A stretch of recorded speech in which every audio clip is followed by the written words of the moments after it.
The biggest galaxies. 1. Supergiant elliptical galaxies. When we talk about the largest galaxies, we are referring to supergiant elliptical galaxies.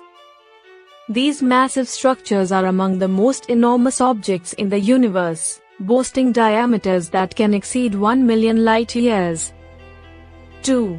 IC 1101, a colossal example. One of the largest known galaxies is IC 1101. Located approximately 1 billion light-years away, IC 1101 stretches over 6 million light-years across, about 60 times the size of our Milky Way. This galaxy resides at the center of a vast galaxy cluster, having grown through numerous galactic mergers over billions of years. 3. Characteristics of supergiants. Supergiant elliptical galaxies are typically smooth and spheroidal, lacking the spiral arms seen in other galaxies. They contain hundreds of billions of stars and are often surrounded by massive halos of dark matter. The smallest galaxies. 1. Dwarf galaxies, a tiny but significant class in contrast to these giants. Dwarf galaxies are the smallest types of galaxies we know. They can be classified into several types, including dwarf spheroidal, dwarf irregular, and dwarf elliptical galaxies. Despite their size, they play an important role in the study of galactic evolution. 2.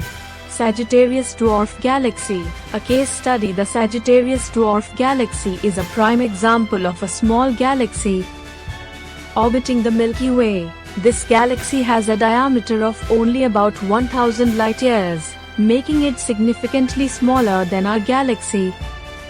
It is one of the many dwarf galaxies that contribute to our understanding of galactic dynamics and interactions. 3. Features of dwarf galaxies. Dwarf galaxies often have irregular shapes and are less luminous compared to their larger counterparts. They can contain a few million stars and are frequently found in close proximity to larger galaxies, where they may experience tidal interactions. Comparative analysis. 1. Size and structure. The most obvious difference between the largest and smallest galaxies is their size. Supergiant elliptical galaxies are vast, with complex structures formed through extensive galactic mergers. Dwarf galaxies, on the other hand, are compact and often irregular in shape. 2. Formation and evolution. Supergiant galaxies typically form through the accumulation of other galaxies and star systems over time. Dwarf galaxies may have formed independently or through minor interactions with larger galaxies. Their smaller size means they have undergone different evolutionary processes compared to their giant counterparts. 3.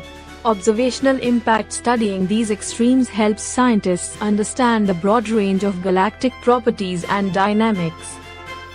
It provides insights into the formation and evolution of galaxies, the role of dark matter, and the interactions between galaxies in various environments.